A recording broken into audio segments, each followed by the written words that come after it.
Where I'm going with the patients that I'm seeing at this point in time with post-COVID syndrome, and I've got a number of them now, is really focusing on immune activation, using mushrooms, using those kinds of things to help support their immune system to reactivate it, as well as mitochondrial support. Hi, I'm Kaya, one of the producers of the Doctor's Pharmacy podcast. Most of us are now familiar with post-COVID syndrome or long hauler syndrome, in which patients who have had COVID-19 experience lingering or long-lasting symptoms. Dr. Hyman recently spoke with two of his colleagues about how they are approaching the treatment of these patients. Here he is with Dr. Patrick Hanaway. All right, so let's say someone gets COVID, they recover, and we're seeing this phenomena.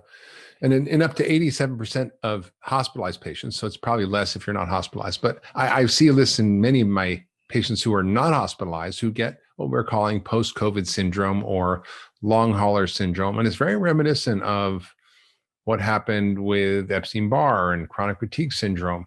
In fact, SARS, the original SARS, 40% of those who survived at 3 years had chronic fatigue syndrome. And that's a staggering number. So what is the functional medicine approach to looking and dealing with this post-COVID syndrome, and what's the recovery model? These people who are having, let's say, the post-COVID syndrome, they have other underlying issues that are going on. They have other underlying triggers, and it may be related to, heavy metal toxins, organotoxins, or mycotoxins, or hidden infections, or antigens, or celiac disease, or some other process that's going on that has to be taken care of and looked at also. It's not like you're just going to treat the post-COVID separate from everything else that's going on in their body. That's right. And so we've got to dig into what is the root source. And the way I think about it is, I talk about those roots of the tree, which are the intrinsic aspects of our lifestyle. But then there's the soil, right? It's the exposome. If you're exposing the roots of the tree to poor soil, you're not going to be able to get healthy. And that's where we want to bring our focus. Absolutely. I mean, what you're bringing up, Patrick, is really important, is that the body is a system, and there are a lot of things that perturb or disturb the function of that system. And functional medicine is about finding out what those things are that disturb function, what are those things that optimize and enhance function, and getting rid of the things that are making your machinery gummed up and providing the things that help you run optimally. And I think that's a very unique model. It's not something that we learned in medical school, but it is really the foundation of functional medicine. And it's super powerful for all sorts of things. And I believe that this is where functional medicine will shine as we start to see millions of people with post-COVID syndrome. Whether we're working on someone where we're trying to prevent them from having a severe illness, or treating them for post-COVID syndrome, or working with them at any point in severity, the approaches are actually similar. The specifics change, but the approach is the same. And that is, what we're working to do is work with the system of what's happening with the gut microbiome and how it informs the immune system. What's happening with the activation of the cytokines and the overall inflammatory response process that's going on. What's happening in relationship to the exposome and risk factors that you have. What's happening with metabolic health in terms of the ability of the virus to be able to attach to the receptor in the first place. Taking all of these things into consideration, we start looking at risk. And so from a nutritional standpoint, we're saying, well, what can we do to mitigate risk of, as you said, of obesity, of metabolic syndrome, and work with that? The kinds of approaches, a beautiful paper by Deanna Minnick that I helped her out with, goes into all of that. And we talk about, what ends up coming down to what looks like a low carb Mediterranean diet. You might call it a pagan diet. It's like it's that kind of approach that's going to help our overall metabolic health and well-being. One of the things where I think one of the key impacts of the SARS-CoV-2 virus is actually on mitochondrial health and well-being. And we see the changes in the mitochondria and the ability to produce energy, being significantly impacted. Now, whether that is a direct effect from the SARS-CoV-2 virus, or it's a side effect or a sequelae from the hyperinflammation that's going on, we see that being affected. And we see that also in so-called post-COVID syndrome, or working with long haulers. Now, interesting to me that when we look at places like Mount Sinai and other that are setting up academic centers for this, they're thinking about it as, we have a vascular problem, you have a pulmonary problem, you have a GI problem, you have a cardiac problem, you have a neurologic problem, you have a psychiatric problem. And I look at it and I'm saying like, well, gosh, there's muscle problems and there's cardiac problems and there's brain problems. And gosh, those are the three places that use the most energy in the body. Maybe this is related to the mitochondria. So when you start talking about, other kinds of outside the box therapies, ozone and things of that nature, that are experimental. They've done some interesting studies in Italy early on looking at that. But to me, that they're working on the antioxidant capacity and improving the efficiency of the mitochondria so that there's energy production. And we know that mitochondrial health and immune health are intimately related to each other. So here we are talking about, for instance, those IV nutrients of vitamin C and NAC and glutathione that are all going to have an impact mitochondrially. They're all going to have an impact on oxidative stress.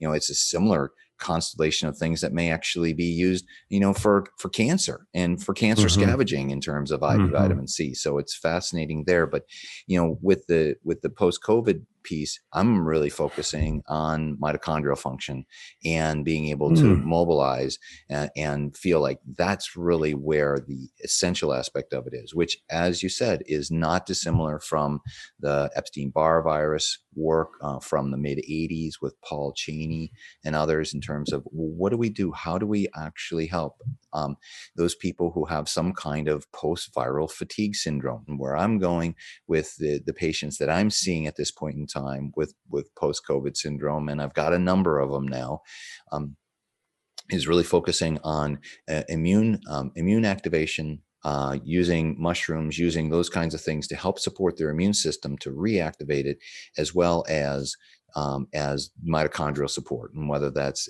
NAD, various vitamins, N-acetylcysteine, CoQ10. There's a whole array of different components that get built into that, phosphatidylserine and others. And so I use products that are really focusing on that PQQ as well as CoQ10 and CoQ2.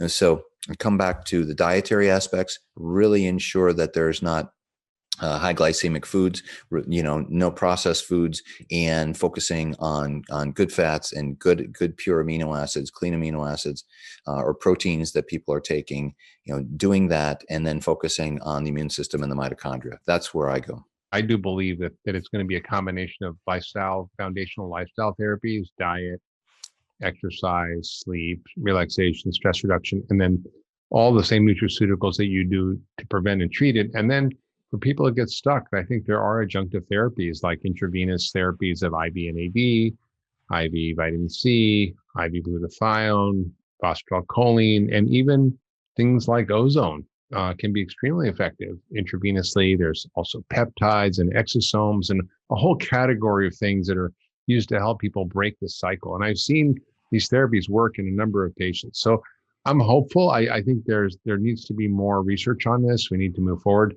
The challenge is that I don't think that many people are funding any research on this, because it's not like at the end there's a product or a drug or a vaccine that's going to make billions of dollars. So we're kind of stuck. But I do believe that these therapies are out there now, that they're available, that there's enough evidence to create a rationale for their use, and that they're safe and potentially very effective. Dr. Hyman also spoke to Dr. Matt Cook, who is using many of these therapies to treat his patients. For post-COVID, I think I break it down into two categories, whether people are remote or whether they're in person. If they're remote, I have everybody taking this peptide, thymosin alpha-1. And I'm having people, if they've had COVID, take this peptide for 3 to 6 months. And I'm noticing people every day? Every day. And so when they do that, people tell me, God, I feel a lot better. And I've had a lot of people remote that had a lot of symptoms. And then they start taking, it's just a little insulin syringe. And they just inject like 1/10 of a cc every day. And when they inject this tiny amount of fluid, it starts to regulate their immune system. And I'm seeing it help basically almost all post-COVID symptoms. And so, is this kind of thing good for Lyme or? It turns out it's also really good for Lyme. It's also, I put everybody that has SIBO and leaky gut and GI inflammation on it. And so it's kind of an all-purpose workhorse peptide that turns out to be great for I think for prophylaxis to prevent from getting COVID. And so anybody that if one person in the house gets COVID, I put everybody else in the house on this peptide. If you have it acutely, it helps. And there's different dosing that we do depending on whether you have an acute or you don't. And then finally, for these long haulers, these people that have this COVID for a long time, we're doing that. And it's been really, really helpful.